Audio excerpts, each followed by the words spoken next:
Hello दोस्तों, आज हम गीक्स फॉर गीक्स का problem of the day make array elements equal का सॉल्यूशन डिस्कस करेंगे।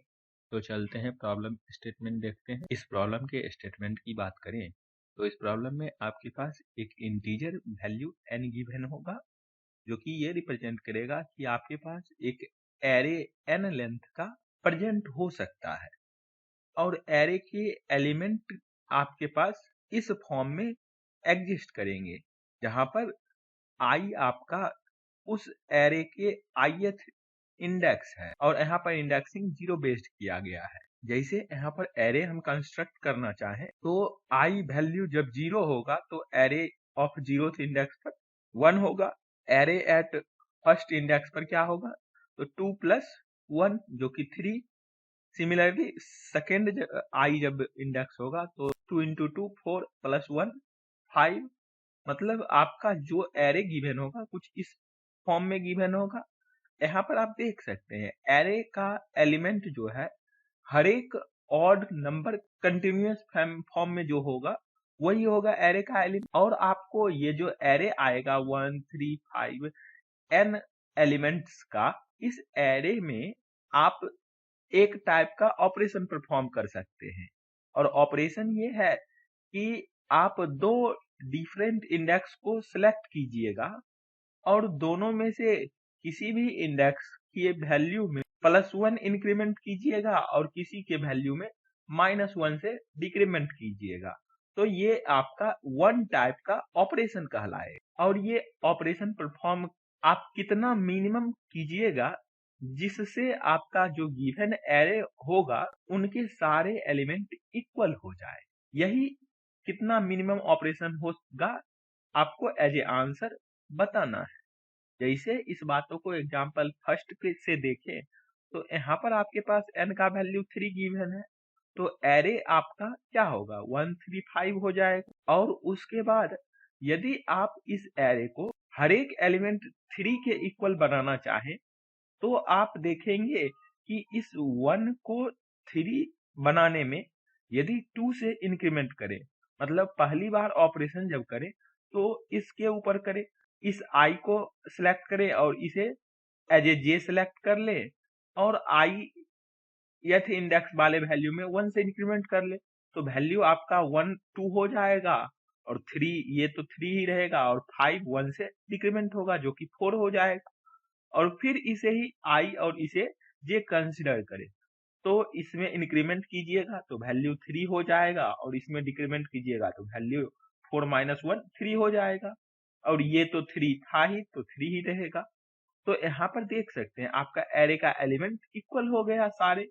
और ये अचीव करने में आपको एक ऑपरेशन यहाँ लगा और एक ऑपरेशन यहाँ पर लगा, तो टोटल 2 मिनिमम ऑपरेशन हमें रिक्वायरमेंट हो रहे हैं, तो इसलिए यहाँ पर 2 आउटपुट किया गया है। अब यदि हम इस प्रॉब्लम के कंस्ट्रेंट की बात करें तो यहाँ पर आपके पास n का मैक्सिमम वैल्यू 10⁹ हो सकता है और आपको इस प्रॉब्लम में constant time complexity using constant extra space में सॉल्व करना है। तो आइए अब हम इस प्रॉब्लम को गिवन कॉम्प्लेक्सिटी में किस तरीके से अचीव कर पाएंगे, उसके लिए लॉजिक समझते हैं। लॉजिक समझने से पहले आइए हम ये समझते हैं कि हमारा जो एरे गिवन होगा वो किस फॉर्म में गिवन होगा। यहाँ पर यदि आप ऑब्जर्व करें तो आपका एरे जो गिवन होगा वो हर एक ऑड नंबर जो कंटिन्यूअस फॉर्म में होता है वही गिवन है। तो ये एक अरेंजमेंट आप देख सकते हैं एपी है, अरिथमेटिक प्रोग्रेशन है। और इसका nth टर्म की बात करें तो ये आपका 2n-1 होगा, क्योंकि हमारे पास a ऑफ ith इंडेक्स का वैल्यू क्या है 2i + 1 गिवन है। और यहाँ पर इस इंडेक्स nth वैल्यू का इंडेक्सिंग बेस में क्या होगा, जीरो बेस्ड इंडेक्सिंग करें तो इंडेक्स इसका n-1 होगा।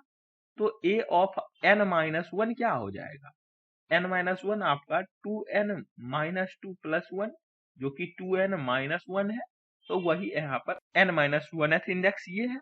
अब हमें यदि कोई पहले ये बता दे कि इस एरे के हम हर एक एलिमेंट को किस वैल्यू से अपडेट करें जिससे हमारा पूरा एरे का एलिमेंट इक्वल हो जाएगा, तो ये हम इजिली फाइंड कर सकते हैं यदि हम इस पूरे एरे के एलिमेंट का समेशन फाइंड कर ले, टोटल सम कितना है एरे के एलिमेंट का, और उस सम को n से डिवाइड कर दे, क्योंकि n पार्ट में हमें टोटल वैल्यू जो होंगे उन्हें डिवाइड करना होगा, क्योंकि हमें जो ऑपरेशन करना है वो +1 और -1, मतलब जो वैल्यू होगा उस वैल्यू में ओवरऑल जो समेशन होगा उसमें कोई चेंजिंग नहीं हो सकता है। तो इसीलिए हम यहाँ पर टोटल समेशन जो है उसमें n से डिवाइड कर दिए हैं। तो आइए अब हम इस एरे के टोटल समेशन फाइंड करते हैं जनरल फॉर्म के लिए।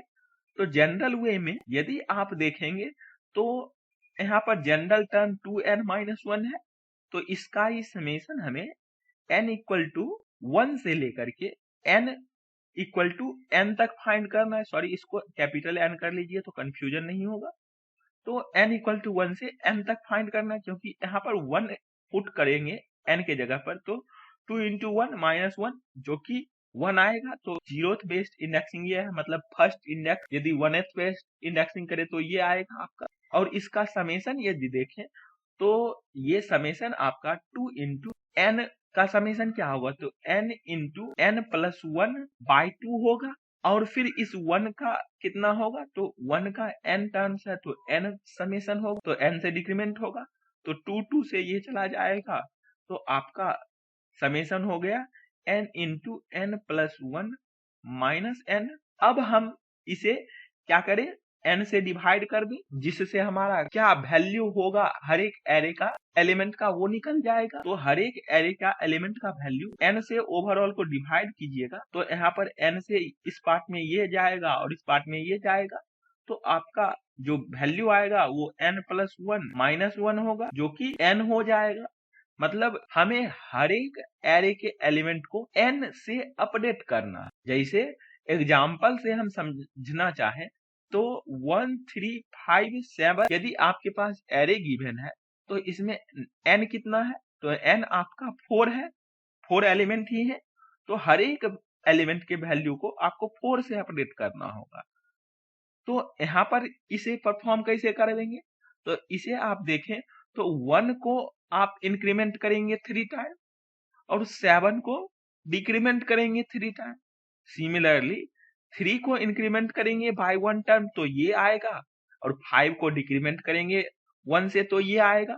मतलब इस केस में इस दोनों को कंबाइन कीजिएगा तो 1 ऑपरेशन होगा, और इसे कंबाइन कीजिएगा तो 3 ऑपरेशन इधर होगा। तो हमें परफॉर्म करने में कितना लगा, तो 3 ऑपरेशन इस केस में और 1 ऑपरेशन इस केस में, तो 3 + 1 4 ऑपरेशन हमें रिक्वायरमेंट हुए हैं इस केस में, तो इस केस का आंसर 4 हो जाएगा। लेकिन जनरल वे में हम कैसे फाइंड कर पाएंगे, तो जनरल वे में यदि आप यहाँ पर ऑब्जर्व कीजिए तो हम हाफ एलिमेंट को इंक्रीमेंट कर रहे हैं बाय 1 और हाफ एलिमेंट के लिए हम डिक्रीमेंट करेंगे, जिससे हमारा कंबाइन होके 1 सिंगल ऑपरेशन होता है।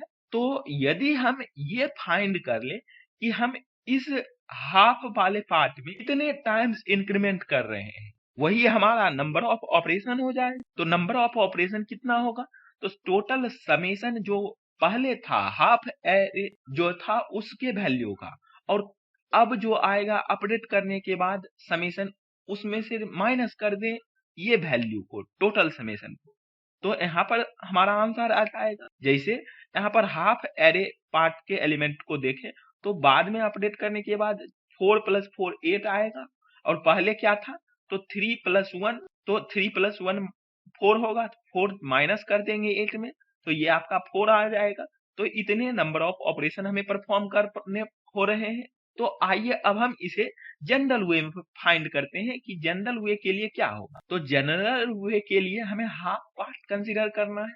तो हाफ यदि हमारे पास टोटल n एलिमेंट है तो हाफ पार्ट n/2 होगा, और हमें हर एक एलिमेंट को अपडेट किससे करना है, तो n वैल्यूज। इसके लिए हमें हाफ पार्ट का समेशन चाहिए, तो हाफ पार्ट का समेशन और टोटल पार्ट का समेशन मतलब हाफ पार्ट का आफ्टर अपडेशन, तो आफ्टर अपडेशन n/2 एलिमेंट को n वैल्यू से अपडेट कीजिएगा, तो टोटल समेशन इतना होगा n value into n/2 element, और इसे माइनस कितना से करना होगा, तो हाफ पार्ट का जो पहले समेशन था तो पहले कितना था समेशन, तो आप जानते हैं एपी का समेशन कैसे हम फाइंड करते हैं। एपी का समेशन आपका n टर्म्स के लिए n/2 into 2a plus n-1 into D होता है, जहां पर d आपका कॉमन डिफरेंस है और n नंबर ऑफ टर्म्स है और a आपका फर्स्ट टर्म का वैल्यू होता है। तो इस केस में a का वैल्यू 1 है जो कि फर्स्ट टर्म है और d आपका कॉमन डिफरेंस 2 है यहाँ पर हर एक एलिमेंट के बीच में, और n नंबर ऑफ टर्म्स, तो हमें नंबर ऑफ टर्म कितने कंसीडर करने हैं, तो n/2 टर्म्स को कंसीडर करना है।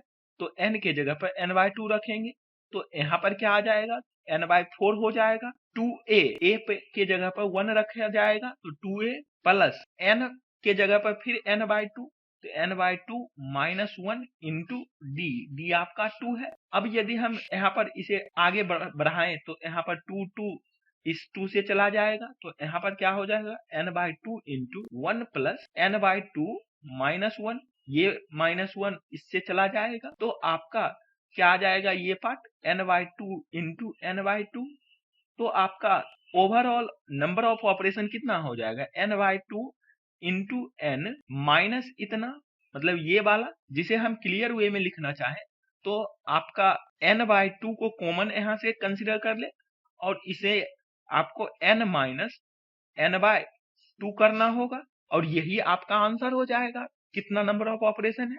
तो आइए अब हम सिंपली कोड में ये वैल्यू यदि रिटर्न कर देंगे तो यही आंसर हो। तो आइए अब हम यहाँ पर कोड देखते हैं। यहाँ पर आप देख सकते हैं, सबसे पहले जावा कोड देख लेते हैं। यहाँ मिनिमम ऑपरेशन फंक्शन के मैंने इसे ही कंप्लीट करना है। तो जैसा हमने फार्मूला बनाया था वैसा यहाँ पर लिख दिया है n/2 इंटू कितना से n माइनस n/2 और इसे ही एज ए आंसर रिटर्न कर दिए हैं। तो इस कोड को सबमिट करते हैं और देखते हैं कि क्या ये रन करता है। तो यहाँ पर देख सकते हैं हमारा कोड रन किया और टोटल टेस्ट केस पास किया। ऐसा ही आप चाहे तो पाइथन में भी कोड लिख सकते हैं, जो कि यहाँ पर आप देख सकते हैं हमने सिमिलर वेज में लिखा है, और C++ लैंग्वेज में भी आप यहाँ पर देख सकते हैं हमने वही रिटर्न कर दिया है। और यहाँ पर आप देख सकते हैं हमने कहीं कोई लूपिंग सिस्टम अप्लाई नहीं किया और कहीं कोई एक्स्ट्रा स्पेस भी यूज नहीं किया है।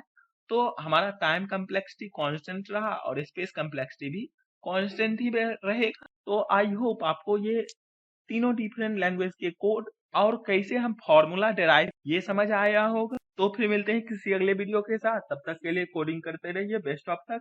और आपको इस वीडियो में कोई प्रॉब्लम लगे तो आप अपने कमेंट सेक्शन में फीडबैक जरूर दें, और आपको वीडियो पसंद आए तो एक लाइक और सब्सक्राइब तो बनता है, तो लाइक और सब्सक्राइब जरूर कर लें। Thank you for watching this video.